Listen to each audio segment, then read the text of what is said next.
আজকে আমরা বানাবো মুড়ি মাখা। মুড়ি মাখার জন্য আমি পেঁয়াজ, ধনেপাতা এবং কাঁচা লঙ্কা কেটে নেব, আর নিয়ে নেব কিছুটা মুড়ি।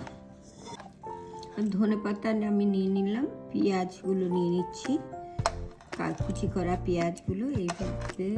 এরপরে লঙ্কা নিয়ে নিচ্ছি,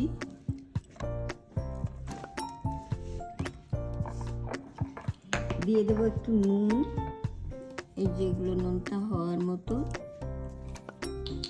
দিয়ে দেবো পরিমাণ মতো তেল। এগুলো দিয়ে ভালো করে মেখে নেব। পেঁয়াজ, লঙ্কা, ধনেপাতা ভালো করে মেখে নিয়ে তারপরে আমি মুড়ি মাখবো। এগুলো মাখা মুড়ির মধ্যে দিয়ে দিচ্ছি সবগুলো। ভালোভাবে মেখে নেব, নিয়ে এর মধ্যে চানাচুর দিয়ে দেবো। হয়ে গেল টেস্টি অ্যান্ড টেস্টি মুড়ি মাখা। আমি এবার চানাচুর দিচ্ছি, 2 রকমের আমি চানাচুর দেবো। এটা একটু টক ঝাল মিষ্টি চানাচুর, আর এটা পুরোটাই ঝাল চানাচুর।